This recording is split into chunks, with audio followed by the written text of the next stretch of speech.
For allowing us to have your association and opportunity. Thank you for offering your association. To hear you. And thank you all for coming. And let's just dive in and see. I hope you have questions. I wrote down few.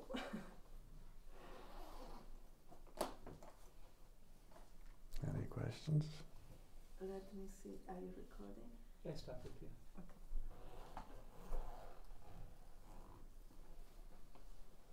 So I'm going to start. Your questions, okay?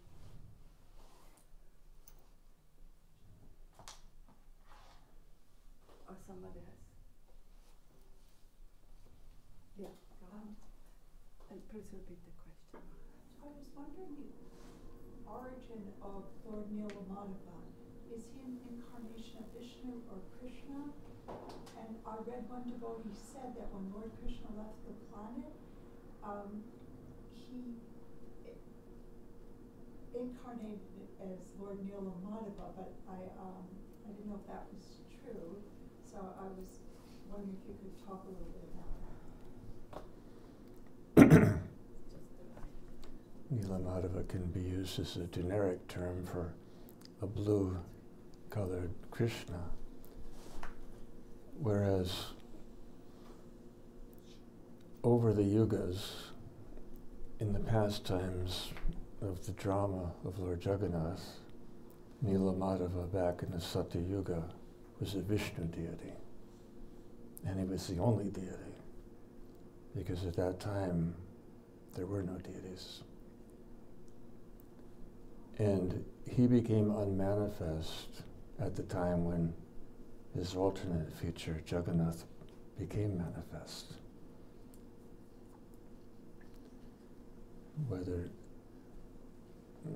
When Krishna departed this world,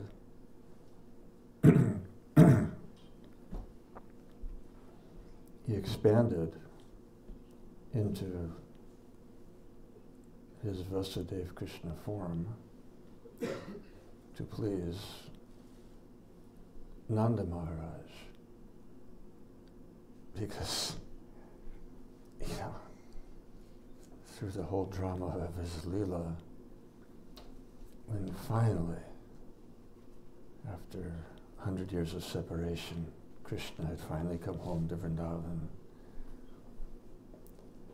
and he would repeatedly ask Nanda Maharaj, "Are you happy now?" And the answer was repeatedly no. Because the chariot at the palace gates was a testimony that Krishna could leave any time. So they were always in that apprehensive state of ecstasy due to love and imminent separation. So then,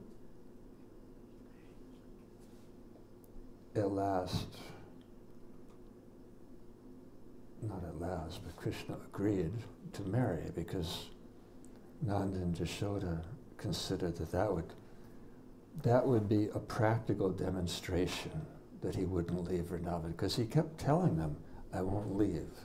But they'd heard that so many times they couldn't really put faith in his words. So he asked them, "What can I do to demonstrate I mean it?" And then Mother Jashoda just blurted out, "Marry." So, of course, that had its whole host of complexities, because the gopis were already married. But Purnamasi Yogamaya worked that all out. Krishna married Srimati Radharani and all the gopis. So then he came back to Nanda Maharaj for the umpteenth time and said, "Now are you happy?" And once again, Nanda Maharaj said, "No. Because you're staying here with us in Braj means that now Vasudeva and Devaki have to suffer the kind of separation we did since the time you went to be with them. And, Vasudeva is like non-different from me. So his grief will dispel my joy, and therefore, no, I'm not happy.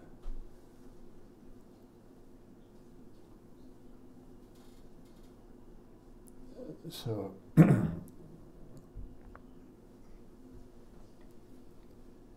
to please Nanda and Yashoda, right before their very eyes, Krishna expanded into Vasudeva Krishna, still a two-armed form, but no flute, no peacock feather. Striking similarity to Brajendra Nandana, but not quite the same level of beauty, sweetness, and charm. And that wasn't Krishna's only miracle. For the day he expanded again into another form, another Vasudeva Krishna form, and told Uddhava, now expand the chariot, because he had also promised, back before the beginning, when the Devas came to Brahma, he came to the shore of the Kirdak ocean, prayed to Kirdakshay Vishnu, who assured, yes, I'll come.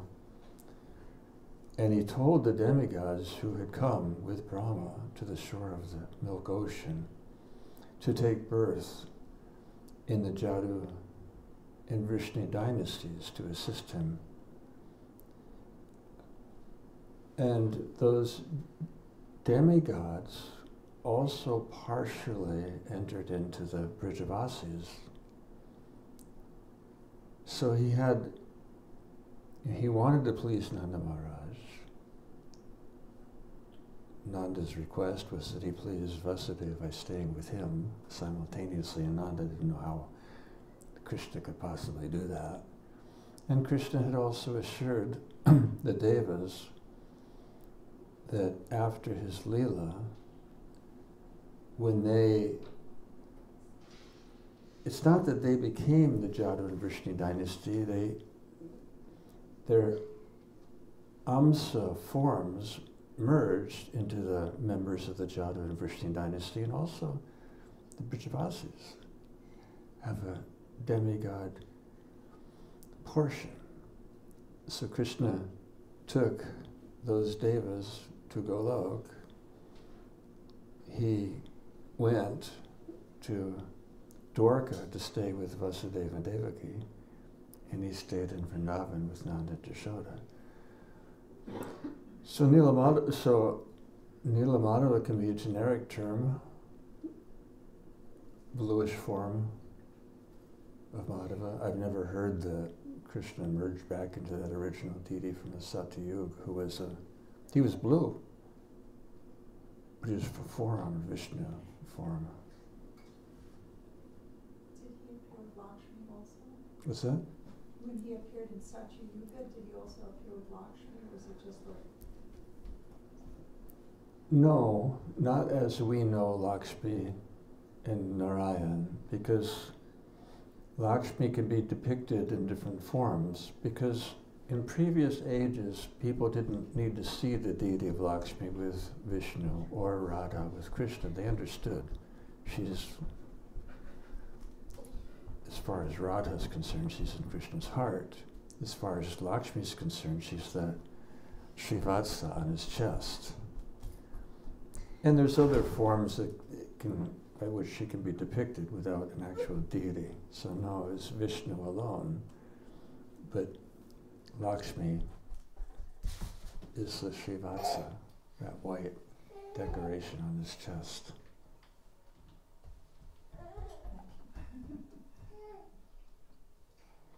So, in that regard, just, when we read CC, all the challenges that Maharaj Prataparudra had to go through to have a darshan. I mean, he had darshan because Mahaprabhu was living in but he wouldn't associate because he was a king.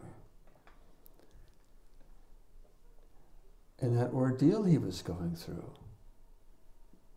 was a continuation of what began back in the Sata Yuga with King Indrajumna trying to achieve Darshan of Nilamadeva. So this ordeal had been going on for yugas until Lord Chaitanya finally just gave himself to King Prataparudra in a most wonderful way.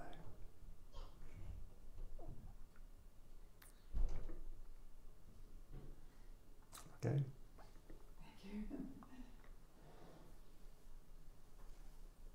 Yes, Tulsi Manjari? Just following kind of from what Mother Krishna Baba was asking and how you just ended it, how I was thinking recently how Krishna says he expresses or he reciprocates with his devotees in many different ways, and I couldn't quite understand why Krishna, the Supreme Personality of Godhead, was limited in reciprocating with Srimati Radharani to the extent that he felt he had to take on this form of Lord Chaitanya Mahaprabhu. That he couldn't, and because then we're worshipping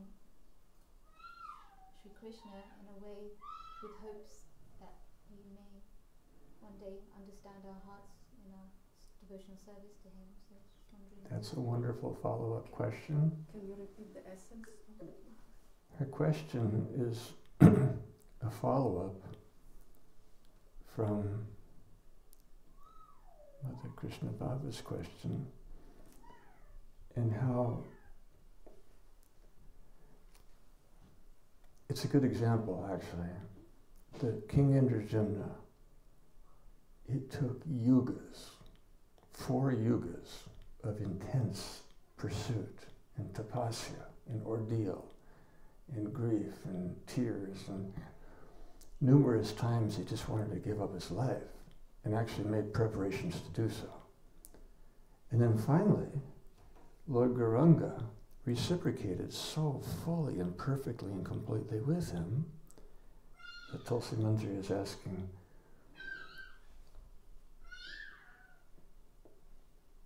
how is it that, I'll embellish your question now, or fill it out. And this is a perfect meditation to prepare our hearts for receiving Lord Gauranga on his appearance day. Because in Bhagavad Gita, Krishna says, however my devotees approach me, I reciprocate with them accordingly. Whereas in Srimad Bhagavatam, Krishna has to confess to the gopis that after all the ordeals they went through, and bear in mind, for, of course, they're really children at this time, when Krishna called them to Rasa Lila, even though some of them still had husbands, they're still really children. They've left home to go to Krishna. They didn't know that all their friends also came. They didn't realize that until they actually reached Krishna in the forest. All they knew was that they'd left everything. They'd sacrificed their families, their reputation, their life, their soul, their everything to please Krishna. And basically, he's telling them, okay, you've come to answer my call, now you can go home.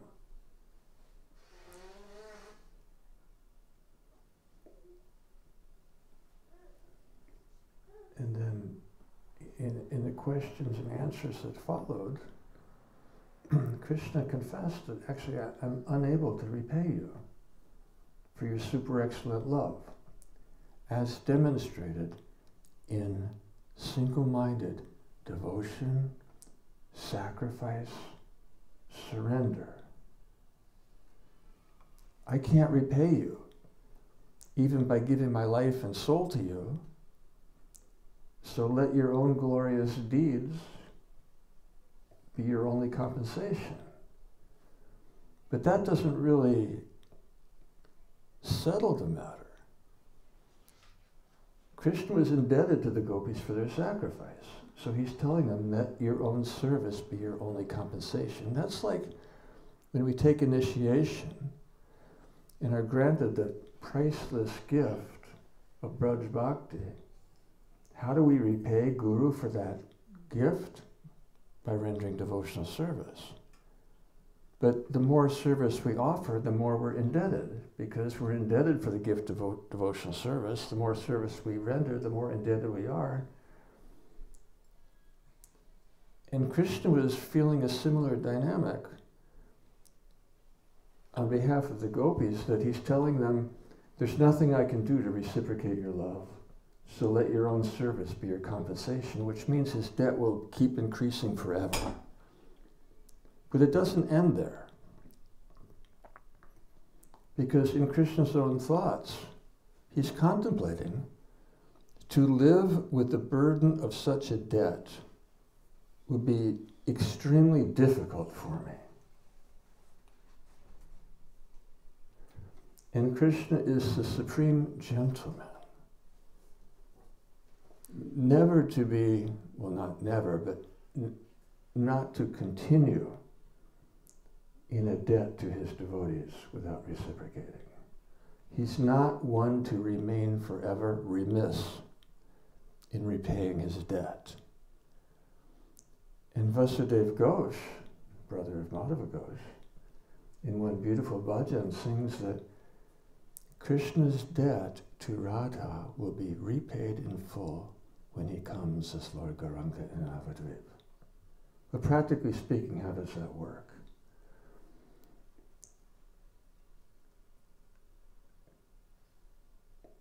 To analyze, on the one hand, how Krishna cannot repay the debt to his devotees, on the other hand, how Lord Gauranga does,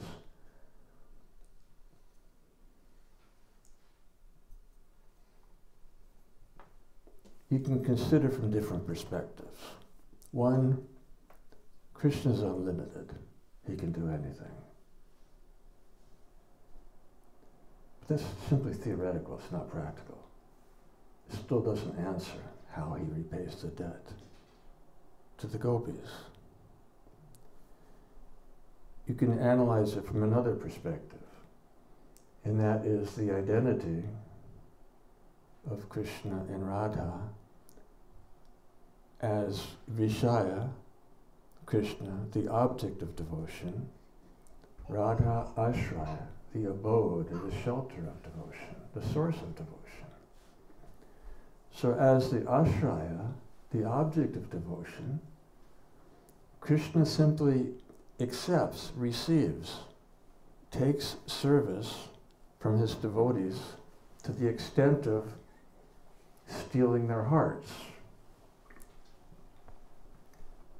He's the receiver of devotion. Radha is the giver. So for Krishna to give, an entirely different and complementary archetype would have to emerge. As the Vishaya, as the object of love, Krishna repays his devotees for their service through ever expanding pastimes in which he continues taking more and more of their devotion. And how can he repay that? Because there's a difference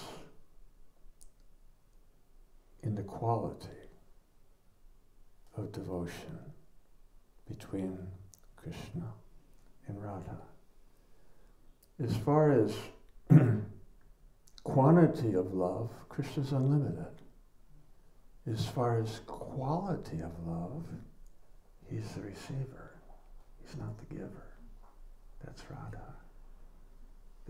The Ashraya, the shelter-giving devotee. So to actually, furthermore, the quality of love Krishna is praising in the gopis, which he admires so much, is their single-minded focus on his pleasure alone, for which, without consideration, they sacrifice, they surrender everything.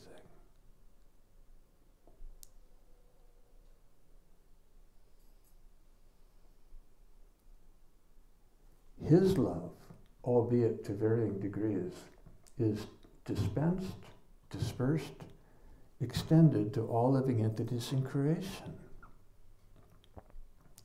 That single-minded devotion, which is actually the definition of love, to completely repose all your affection in one person. That's alien, that's foreign, that's abstract to Krishna. That is the quality of the gopis' love. So to reciprocate their love, Krishna would have to experience an entirely different character, the ashraya. He chose as the model for love Srimati Radharani, because she's the source of all love and all creation, in all times, in all souls.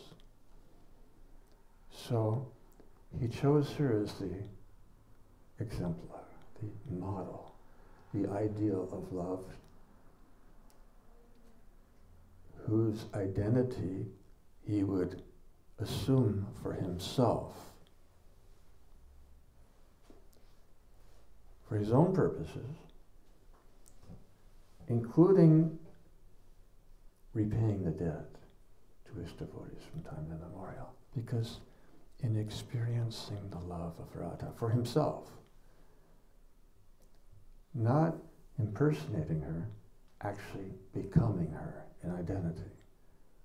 By so doing, he was able to experience and taste the love of all devotees from all times and all places and all universes, in all rasas. In experiencing and tasting for himself the love of Radha, he was able to not only taste the love of all the gopis who are expansions of her, also the love of the gopas, his parents,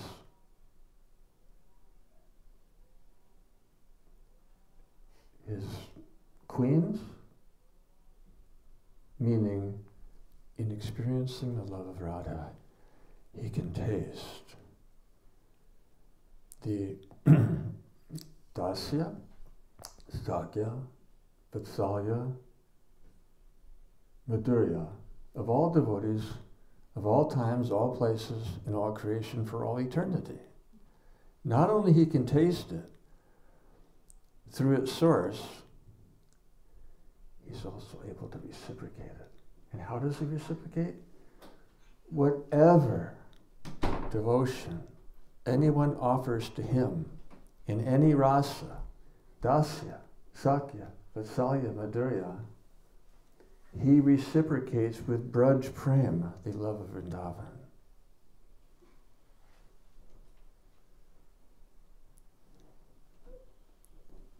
And in that way, and that's why it says in Chaitanya Charitamrita during Ratha Yatra,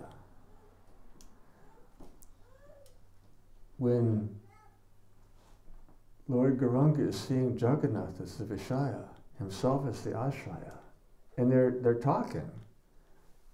Jagannath is Krishna, Mahaprabhu is Radha.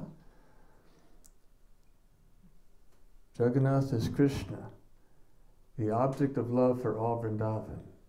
Lord Gauranga is Radha, the abode of love for all creation. And Vrindavan is that love which binds their hearts together forever. And Kaviraj Goswami says that as Lord Gauranga is dancing in the mood of Radha, luring Jagannath as Krishna back to Vrindavan, he is simultaneously showering all the devotees present with braj prema. Whatever their rasa, whatever their service, whatever their love offered to him, he's reciprocating with Braj Prema, the love of Radha. In that way, he's not only repaying, he is so vastly over-repaying that brings the fulfillment to the verse of Vasudeva Ghosh. Only when Lord Gauranga comes to Nadia will Krishna's debt to Radha be more than adequately and amply repaid.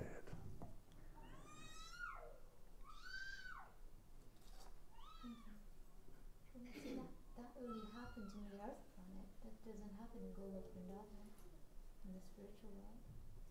So does Krishna's, does this build up? It happens in Swetadvip. It doesn't happen in Goloka Vrindavan because in Goloka Vrindavan, Krishna is the Vishaya. He's simply taking the love. And it's displayed in, the principle is displayed in Goloka Vrindavan in that glorious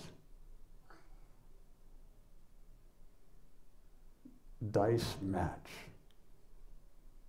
between Radha and Krishna. And they set the stakes. And they exchanged all their jokes that, Krishna, you know, you're really good at herding cows, but playing dice requires higher intelligence that you're not going to get by associating with animals. So anyway, they set the stakes, they rolled the dice, and Radha won, to the delight of the Sakis and to the despair of the Sakas. And then Radha demanded, Krishna, hand over your flute. That was the stake established. And he wouldn't do it. He just clenched it more tightly. So she grabbed it, started pulling. A tug of war ensued. But he was stronger, so he pulled it away from her. And he hit it behind his back. But in so doing, he was leaning backwards just enough that she pounced on him from across the chest, whatever they call it, the board, and knocked him over. And he was momentarily, slightly stunned by such an outburst of her aggressive affection that he was temporarily disoriented. She grabbed the flute, handed it to Tulsi. She hid it in her braid. And he started saying, where's my flute? Give back my flute. That is my most precious possession. And they started joking. It's a piece of dry bamboo. It's not even useful as a piece of firewood. You couldn't warm so much as a cup of milk with that piece of firewood. So we'll throw it in the Jamuna, and then at last we'll get peace.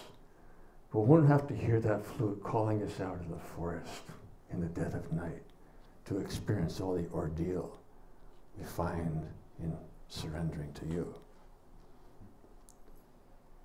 And he was irate. He was demanding, he was searching. Finally, he got his beloved flute back.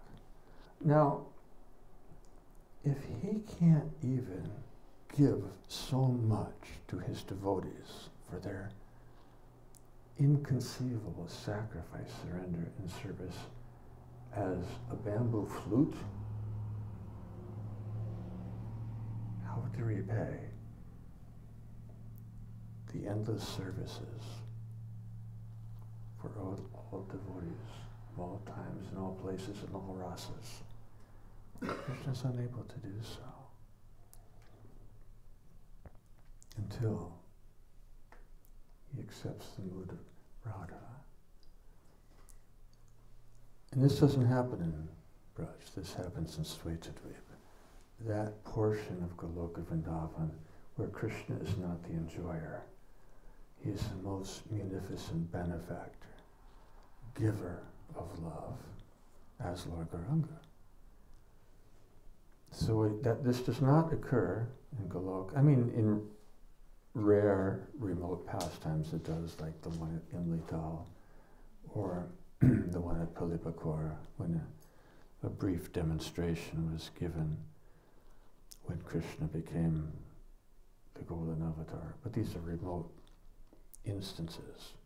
In Swaitadweep, it's the eternal reality. Krishna, as Gauranga, in his most munificent mood, is forever giving the love of Vrindavan. And that manifests not in Goloka Vrindavan, it manifests, and not in Vaikuntha, and not on any other planet in all the creation, only here on earth, where Lord Gauranga brings that entire Swaitadweep and all the devotees in that munificent mood of giving come with him, beginning with Madhavendra Puri. The first sprout of that tree of Lord Gauranga. And it's like when a great sovereign of this world decides to visit some remote corner of his kingdom and favor the residents there by his royal visitation. He moves out with all royal pomp, his paraphernalia, his insignia, his chariot, his ministers, his kshatriyas, his guards, his family, his associates, his friends. They all move out to accompany him. It's a crude example. When Lord Gauranga descends from Swaitadweep to Nadia, he brings all his associates with him. And they appear in various parts of the land, some in the south, like Venkatabhata, Prabhutananda Saraswati, Gopal, later to become Gopal.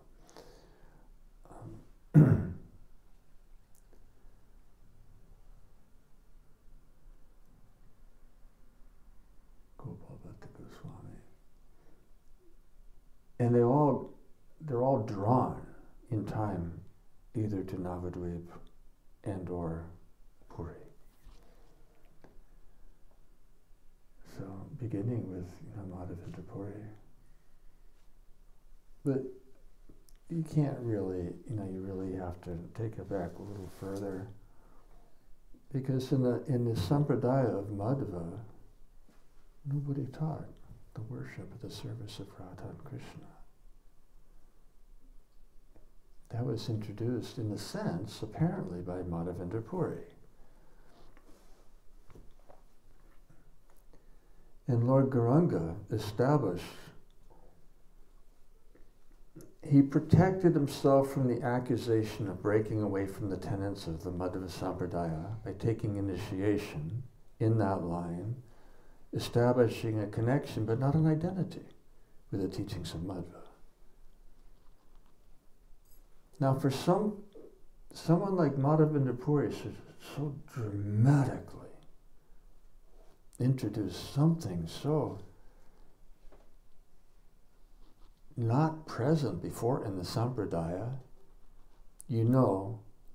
there has to be the influence of Lord Balaram, or more specifically, Lord Nityananda, which was the case when Nitai was on pilgrimage. He came to Pandharpur, where Lakshmipati Tirtha, the guru of Madhavendra Puri, was staying temporarily at the house of one Brahmana. Lakshmipati Tirtha was given to intense dreams about Lord Balaram.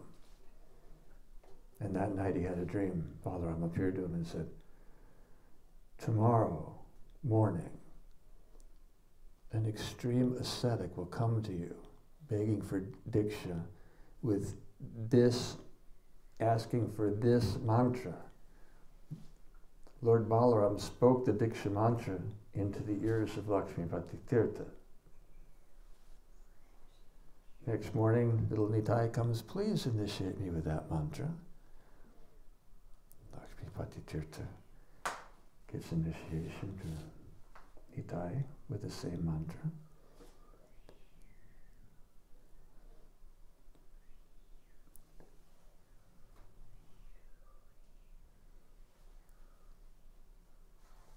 So the intercession of Lord Nityananda into the Madhva Sampradaya set the scene for Madhavendra Puri to receive the seed of that love and service to Radha and Krishna, coming from Lakshmipati Tirtha,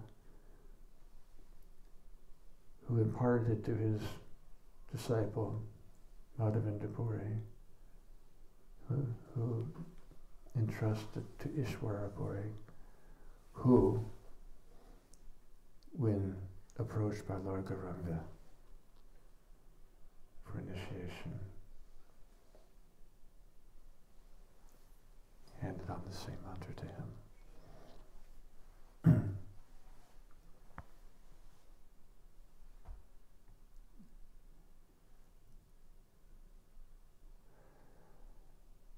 In that verse, which Kaviraj Goswami says, this verse is like what Madhavendra Puri was going for, that Malaya sandalwood. He said this verse is like that Malaya sandalwood, that the more you grind it, the more its fragrance increases. It's like the benediction moon. The more you contemplate, the more luster it grants.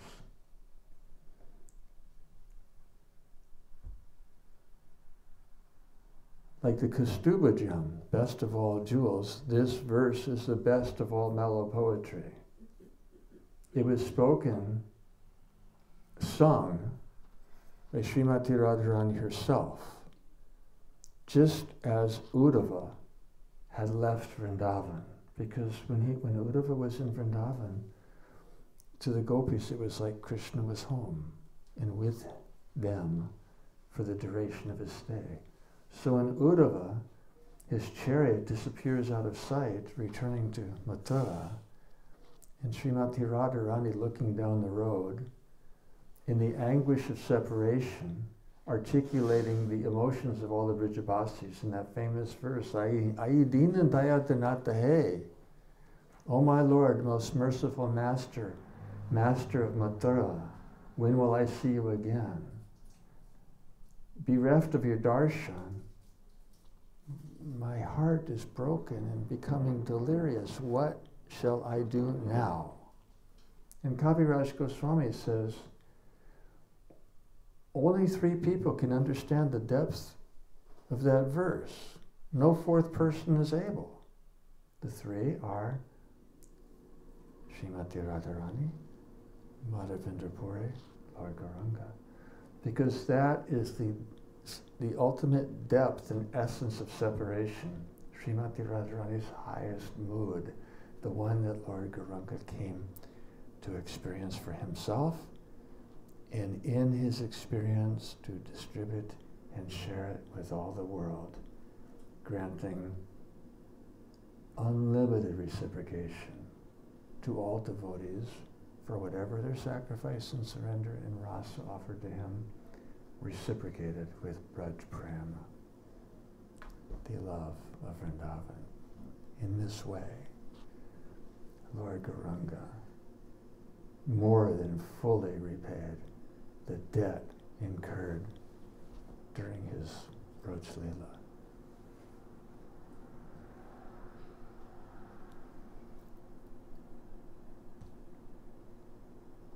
All right. Anything else? Guru Maharaj, is it correct understanding that just by chanting the holy name of the Lord, we will not go back to Godhead? We have to follow in the footsteps of Rajabasi or the Gopi? It depends what you mean by back to Godhead. That can mean Vaikuntha. Or maybe Goloka? Goloka Vrindavan. Can you repeat the question? His question is,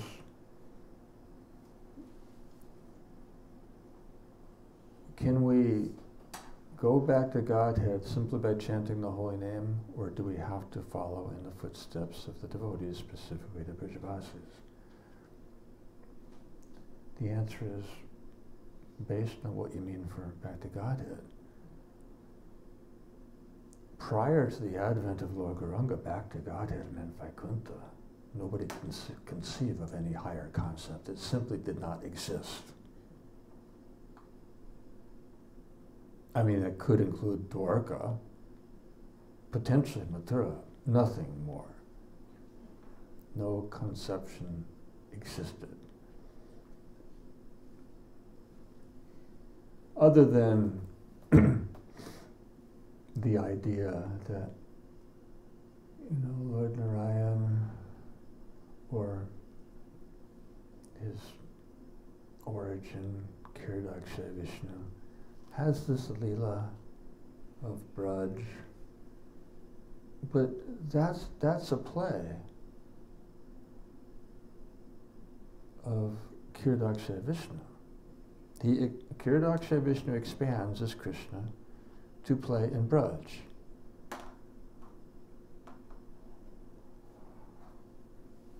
And there seems to be some evidence of that conclusion, because when the Devas, led by Brahma, led by Bhumi in the form of a cow, go to the shore of the milk ocean, pray to Kirdaksha Vishnu in the ocean of milk to come, and he responds, yes, I will come. And he came as Krishna. And even in Srimad Bhagavatam, it lists the avatars of Kirdaksha Vishnu, including Krishna.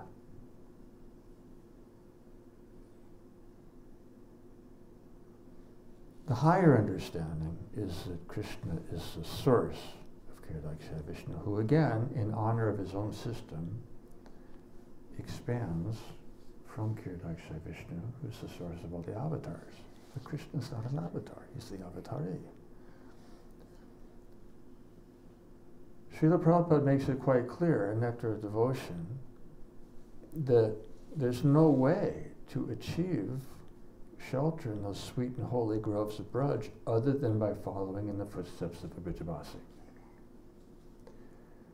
And the example C.C. gives is Lakshmi Devi herself, who told Lord Narayan, I want to see Rasa Leela. And he said, well, then you have to follow in the footsteps of the gopis. The unspoken paraphrase is that means you have to milk cows, make cow dung patties, and surrender your identity as the goddess of fortune. I can't do that. I'm Lakshmi. I can't do those things. Well, then you're not going to enter Rasa Leela. She performed tapasya, intense austerity, for a long, long time. Finally, Lord Narayan asked, what do you want? I want to enter Vrindaban. He took her upon his chest as Srivatsa, but she couldn't enter his heart. So she never actually entered Vrindaban, because she could, or as Kaviraj Goswami says, because she could not give up her conception of being the goddess of fortune, which is predicated on unable to follow in the footsteps of the Vrijavasis. Following in the footsteps of Vrijavasis means Raganuga Bhakti, Premika Bhakta, Premika Bhakti, following those who have that raga, that prema, those Premika Bhaktas. Those Premika Bhaktas worship the Lord through Prem Sankirtan. And when Sri Nam accepts their worship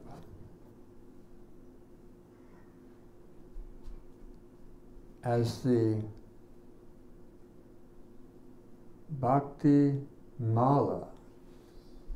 They offer to him in the form of Hare Krishna mantra. The object of their love, Sri Nam, accepts their worship through Prem Sankirtan. He accepts that garland of Bhakti Mala and he reciprocates by offering that garland back in what Kaviraj Goswami describes in highly poetic metaphorical language, not for the purpose of embellishment, for the purpose of that being the language most suitable for describing such a truth. He wove a wreath intertwining the holy name and prem with which he garlanded all the earth. That is his reciprocation. Lord Gauranga garlanded the earth with the wreath of holy name and prem intertwined. Not only the planet, the universe. And that's the way Kaviraj Goswami reveals the form of reciprocation by which Lord Gauranga repaid the debts incurred during his Braj Leela.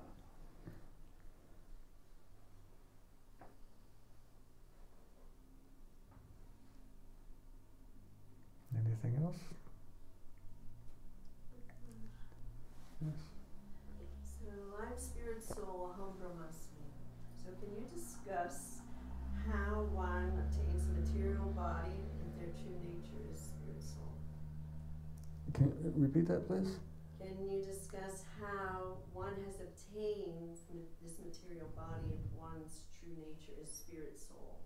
The Shalagram's question is how we achieve a material body if our actual nature is spirit, soul. Our nature is Sat Chit Ananda.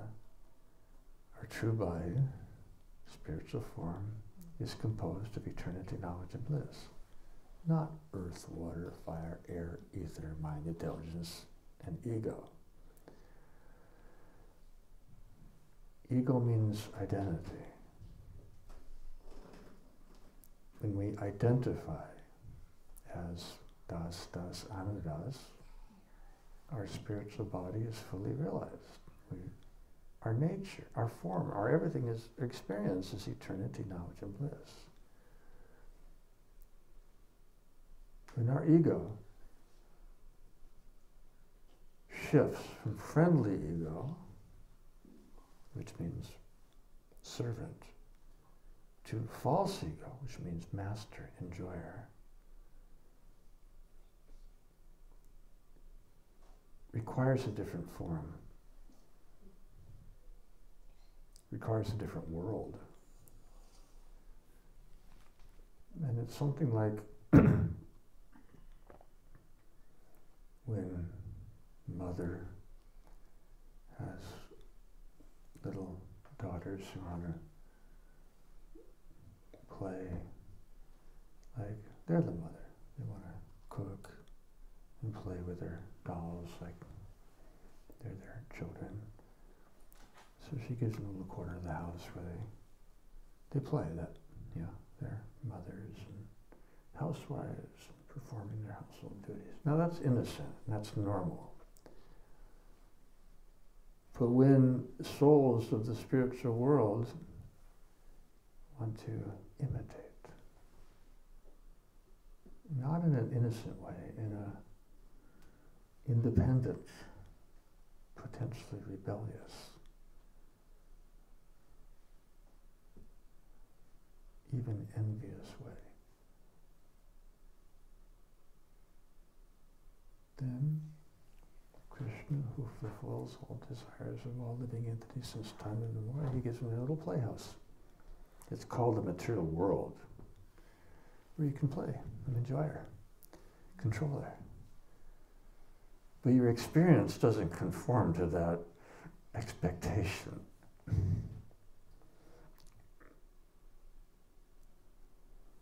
Because we find that there's very little we can control, and the enjoyment is so paltry in this world that we wonder, is Krishna just cruel that he's placed us here? No, it's his kindness that he gave us what we wanted.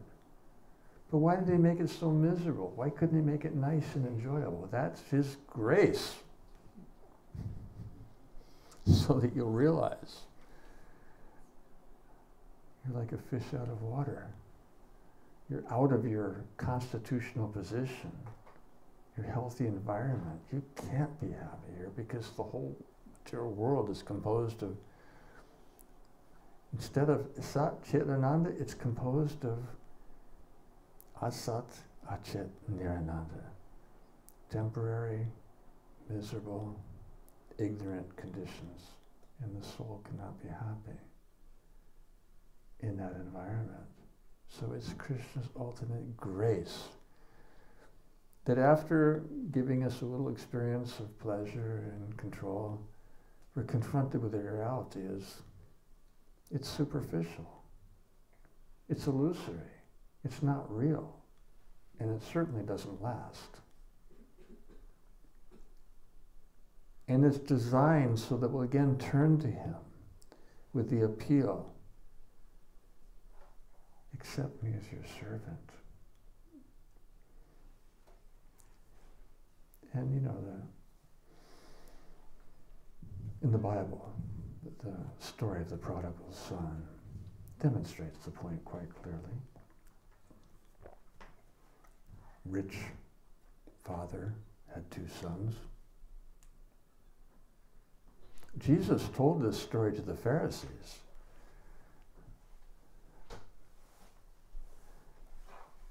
The rich father had 2 sons. One was very obedient. That's the Pharisees. Very obedient to the law, the rules, the regulations. The other one was not so obedient. So he asked his father for his inheritance.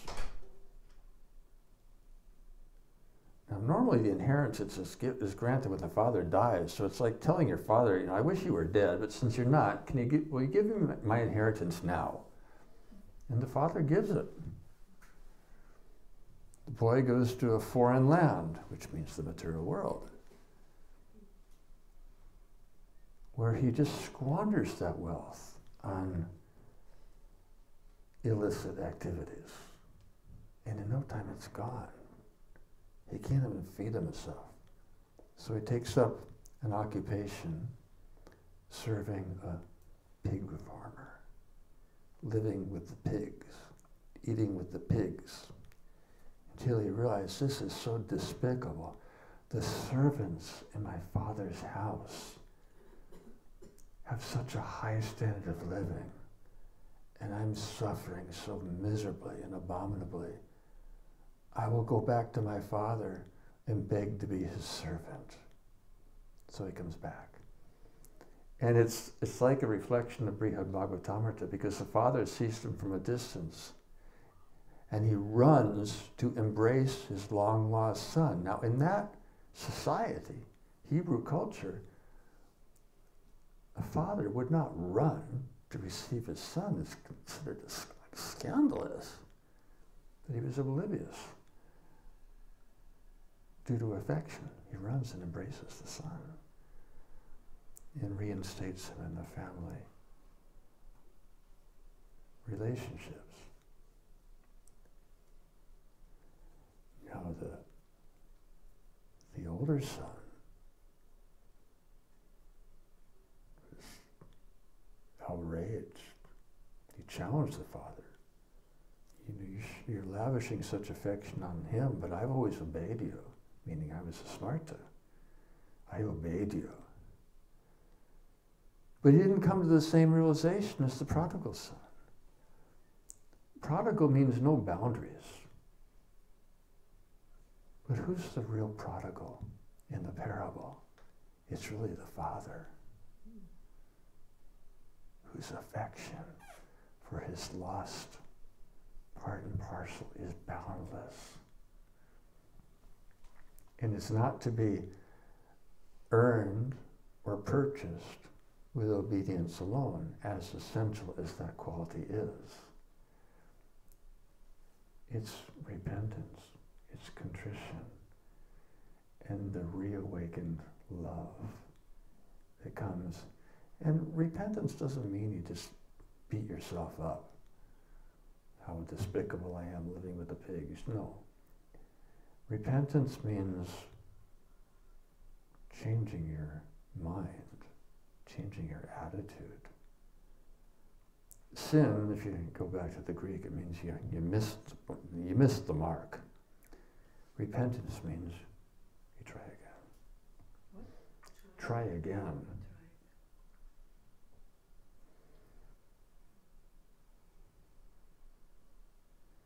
So he who's the real prodigal, who's without boundaries, it's Lord Gauranga. Freely, indiscriminately, lavishly, opening the storehouse of love of God without consideration who's qualified, just distributing. And experiencing the paradox that the more they distribute the contents, the more they increase. Because once again, what are the contents? It's Braj Prem, it's unlimited. Distributed by the prodigal father, Lord Gauranga, who has no boundaries in his affection. And that unlimited treasure of Braj Prem expands more as it's distributed.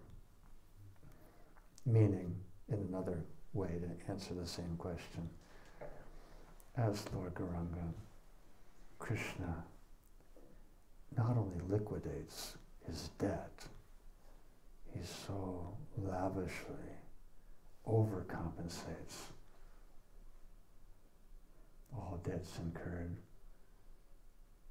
since time immemorial to all souls who offer all their love in all their rasas. So lavishly, overly reciprocated with Braj Prem. It simply increases more as it's distributed. Because benevolence, munificence, is its nature. Because that is the nature of the benevolent Lord.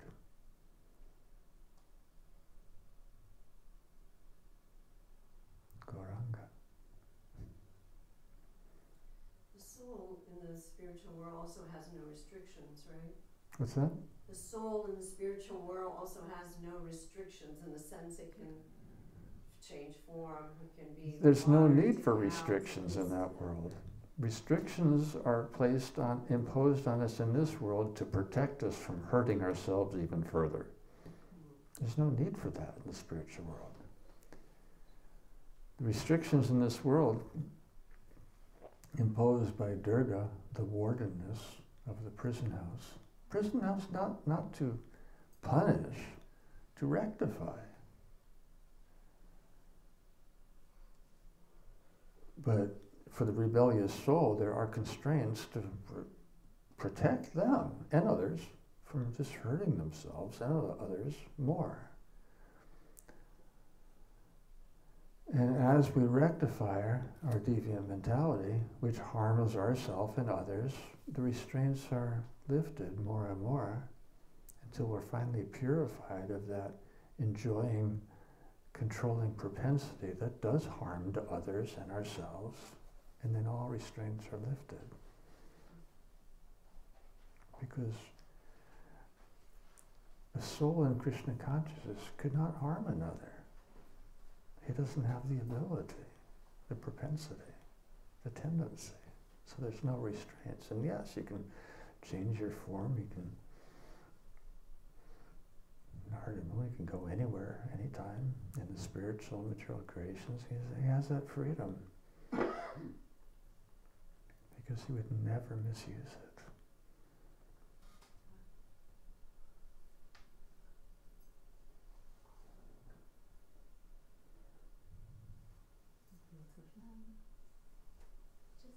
Mother Shalikram's question, Guru Maharaj, that concept of free will is still always there in the spiritual world. So we use that in a way to take a material form. So what would stop us from potentially misusing it again? What would prevent you from doing it again is the memory of the suffering incurred when you did misuse it, and you would never do that again. So then everyone would need to come down to the Earth planet? No, not everyone needs to, because some learn by hearing, some learn by experience.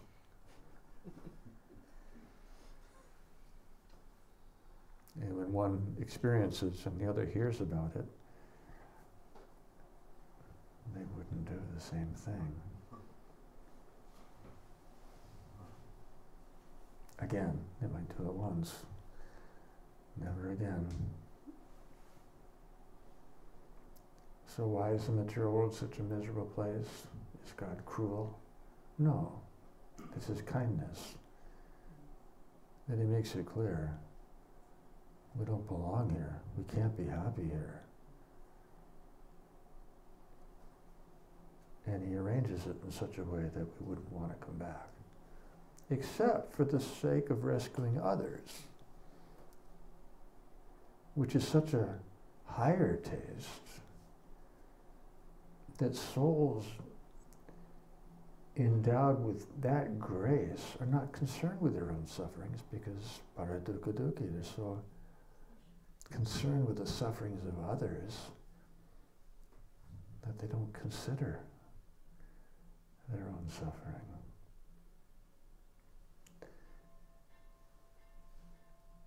And that's spiritual consciousness, which they maintain even when they do come to this world.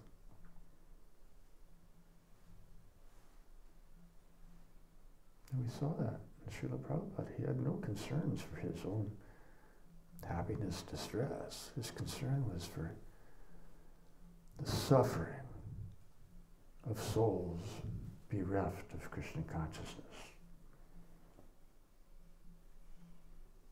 And he was dedicated and focused on distributing Krishna consciousness. Because Krishna comes to this world because he wants his devotees to be happy. He wants everyone to be happy. And that's the nature of his servants. They want everyone to be happy. And they know that no one's happy in this material world. There may be that short-lived delusion that you are, but it ends in a rude awakening that you're not.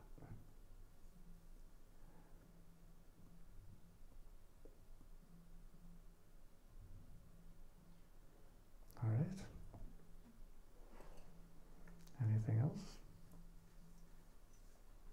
So since we are on the topic of the spirit soul, I want to ask a related question. So we know that there is only one Purusha, which is Krishna, and the Jivatmas are feminine by nature. So when these Jivatmas go back to the spiritual world and regain their spiritual form, it is supposed to be always feminine? I mean, how do we have... Doesn't mean the form is feminine. It means the mentality is feminine. But the physical form could be anything. Physical form can be masculine, can be powerful, it can be... But the mentality, feminine mentality means servant, giving, pleasing the other, receptive, submissive, humble. So the form can be, Maharaj Yudhishthira, Bhima, powerful, male personality, but humble attitude, servant attitude.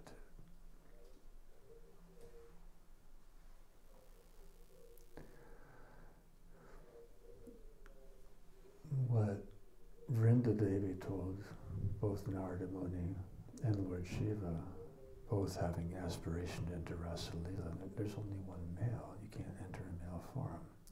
That means enjoyer. Male means enjoyer. So she guided both of them to immerse themselves in various holy, Krishna Sarovara, Mansarovara, to come out imbued with that, not enjoying, but pleasing, offering service and pleasure to the Supreme Enjoyer, which granted them female form to enter Rasa Lila. But that's Rasa Lila. Outside the Rasa Mandala, male forms are allowed, male ego is not allowed. That is facilitated in the material world.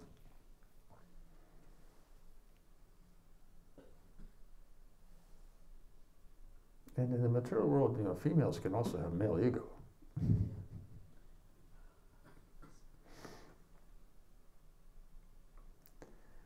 But true devotees would have, female nature of giving, submissive, receptive, giving pleasure to the enjoyer. And then finding pleasure in that, just not that being the intent and motive, just a natural consequence. And it's actually a higher pleasure, paradoxically.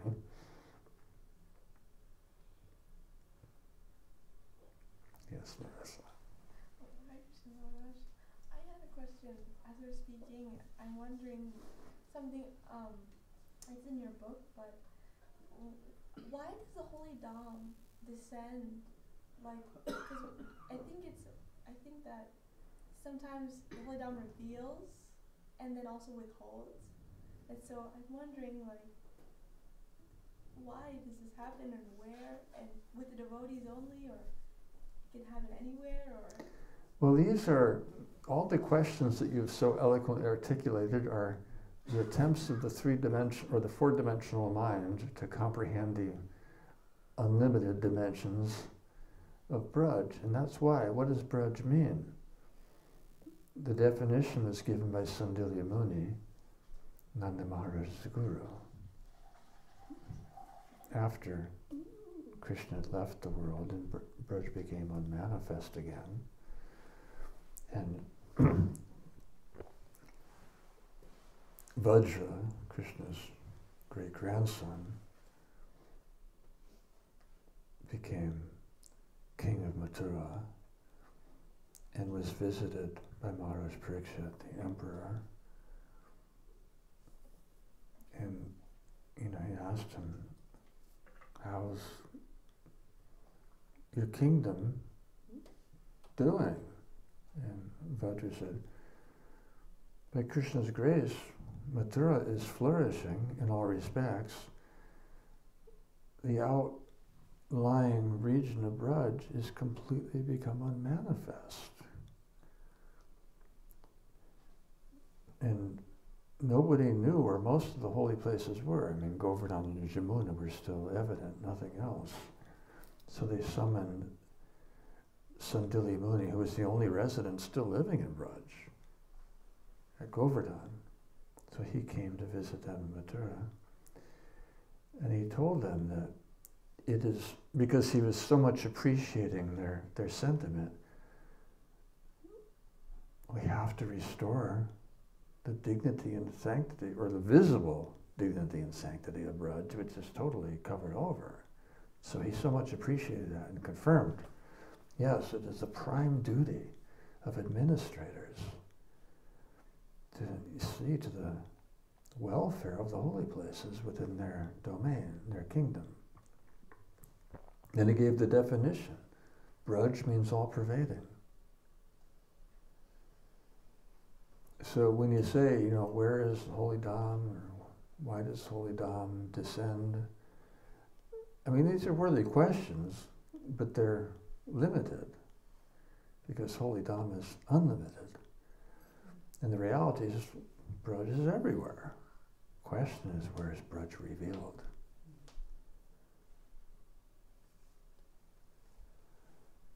So the process of revelation, you can say Holy Dham descended, Holy Dham manifest?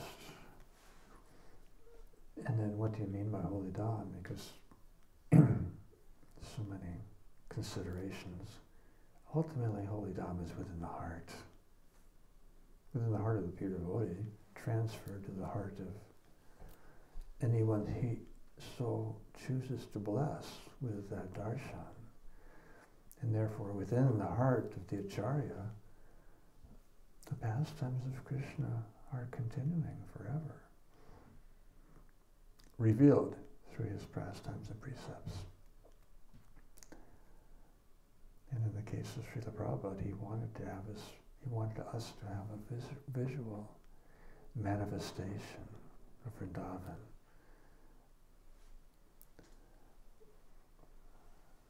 To substantiate his pastimes and precepts.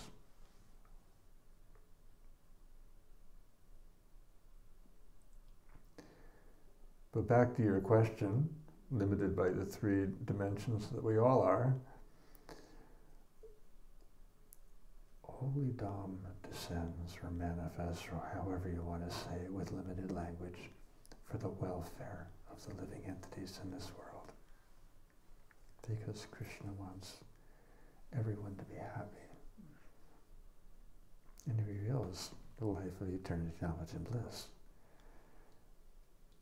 in its proper setting, Holy Dham, to attract and invite us to enter. And end our sufferings in four-dimensional consciousness by the awakening the unlimited dimensions of Krishna consciousness. So, to put it in simple response, Holy Dham descends or appears because Krishna wants the living entities to be happy. Thank you so much. Anything else? So, go ahead. I have a question, but it goes to, it's the question from this morning's class that Premananda Prabhu gave. And if you don't mind, could you ask it? Because I don't really know the ins and outs of What was the discussion from the class this morning. what was the doubt you had? It wasn't a doubt, but just that word and the. So this morning in that class in the temple, Ramananda Prabhu gave a really nice class. I spoke about pratishtha, which is really desire for honor, fame, distinction, position, that kind of stuff. And the common questions from the devotees was, okay, how do we distinguish between, one is, okay, real desire for pratishtha, but sometimes we need that acknowledgement or social validation from others that, okay, we are doing something right. I mean, spiritually, from a devotional Encouragement. encouragement. So, would that be confused as pratishtha?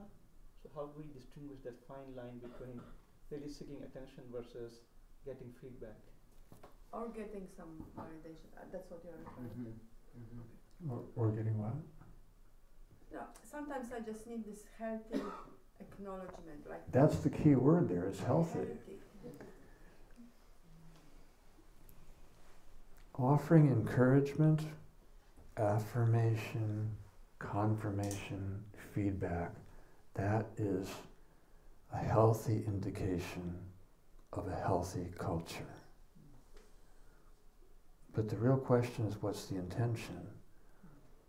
If our intention is to give, I'll give you some feedback, and it may border around praise because I want something from you.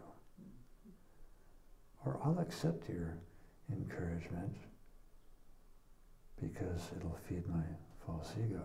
Well, it doesn't have to do that. That's our choice.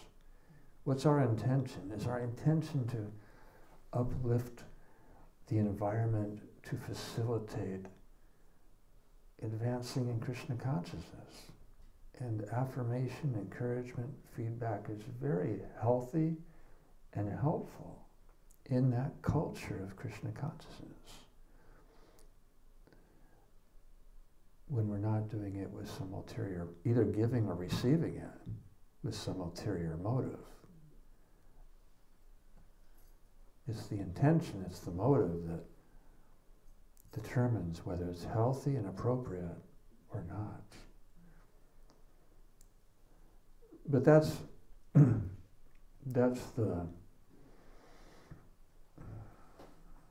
borderline. You know, when it's obvious, I want to be glorified. Well, I may not be able to achieve that, so I'll take some encouragement and affirmation and interpret it and use it to try to achieve some glory.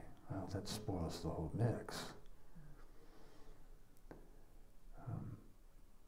But there's also the quality in which we receive encouragement. Because devotees, you know, they may see things in us that we don't see in ourselves, good things. And they'll express that as encouragement, as feedback, as affirmation. How do you receive it? Yes, that's true. What you're saying about me is very accurate. Oh, then you're in danger. But if somebody gives you a compliment and you interpret it, well, because that devotee sees that in me, you know, by his goodwill, I could conceivably achieve that. And I'll strive for that. But if our interpretation, I mean, what could a compliment be? Okay, you're a good devotee. Yes, I am. Finally, I've been acknowledged. Then you spoil the whole thing by your reception. If you interpret that, well, if that's what these people see in me, then there's a possibility to become the reality, and I'll strive for that with all humility. Then the dynamic is healthy, uplifting, and purifying. So we have to offer it with the intention to nurture the Bhakti Lata Bija. For Krishna's pleasure and this devotee's welfare. If you have hidden motives, you're trying to, you know, achieve some social or political status, then it contaminates the whole thing. If your intention in making the offer, your intention in receiving it is trying to uplift your consciousness, and that's what will be the effect. So intentions, you know, they're essential. But if they're not aligned with a goal, you don't know where they're going to go. So intention, which is basically your sadhana, aligned with your goal, which is your sadhya, and then faith in the process along the way. That's a formula for success in Krishna consciousness. But continue monitoring your intention. That with some pratishtha or whatever, it doesn't go to your head. And think, yes, I am you're not being acknowledged. Krishna's grace is being acknowledged in you. Or sometimes there's a third aspect to that. It's like someone gives you a compliment and you don't you don't receive it, or you somehow feel like, you know, Unworthy. Yeah. So you push it back. So whether it's you do it internally or actually physically say, oh well, no, sometimes. Well, that can be, you know, one of or a combination of different elements. It could be that I just feel so unworthy I can't receive this or hear this. Or it could be that, yeah, that's nice what you just said, but I really want you to glorify how humble I am. So if you say something nice about me, I'll reject it so that you'll say, oh, you're so humble. Because that's even better. Or it can be just that I just feel so unworthy. This does not conform with my self-image. It doesn't really matter what it is if we just, because back to the spiritual world where there's only one Purusha, only one enjoyer, everyone else is to give enjoyment. If it's giving pleasure to the devotees to express such things, then I'll accept it as a service. They're offering it as a service. I'll accept it as a service. I don't have to believe it. I don't have to feel worthy.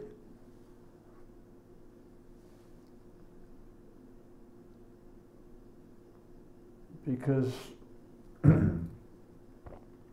my worthiness is not based on my own abilities or image or anything. Our worthiness is just based on grace. And if you just, I just can't see that I have that in me to accept whatever, a compliment, whatever, healthy, then just do it as a matter of service, because false ego is so clever. I want you to praise me.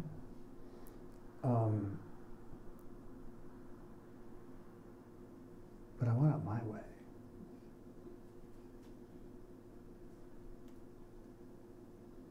So, but it's not about our way. It's about Krishna's way. And if the devotees see something in us that we don't see in ourselves, well, that's a good thing. That means their prayers and blessings can bring it to fruition, and we'll accept that with gratitude.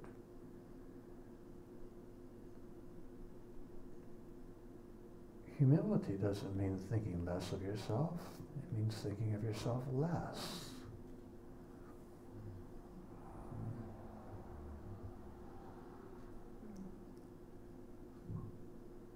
But basically, humility means service attitude.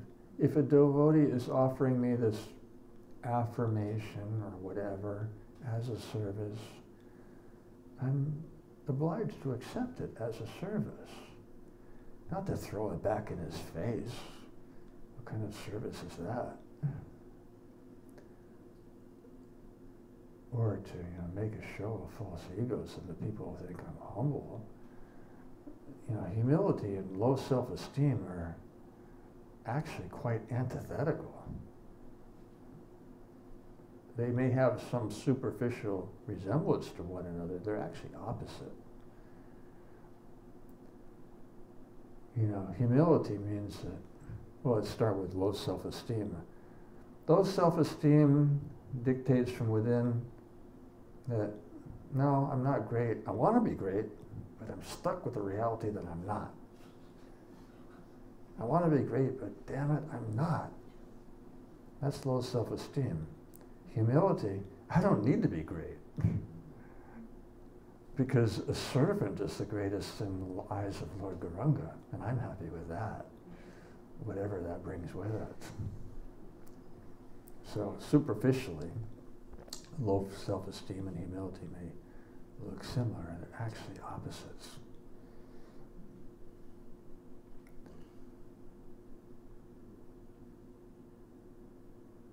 And self-loathing is not pleasing to Krishna.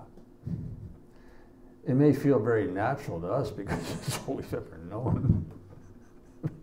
But just because it's comfortable and natural doesn't mean it's healthy or right. And that's why we say Jesus gave such a perfect response to that question when asked,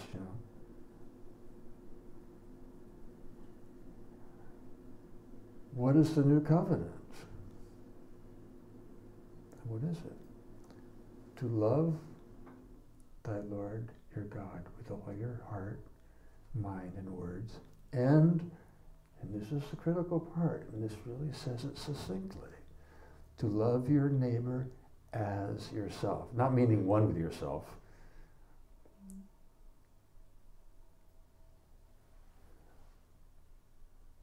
It means Vaishnav means you love all living entities. Not everyone except myself, because I'm so special that I'm the only one who deserves self-loathing while I love everyone else. No, that's just another form of false ego. That you are so special that you're the only one in all creation who does not deserve to be loved. Well, none of us deserve to be loved. But by Krishna's grace, we are. And that leaves us with the obligation to accept it. And not make ourselves so special that you are the only one who's unlovable. Anything to be the only one. I can be the greatest, I can be unlovable, I can be unworthy. Anything, as long as I'm the one. Well, you're not the only one. There's unlimited souls in creation, and Krishna loves them all.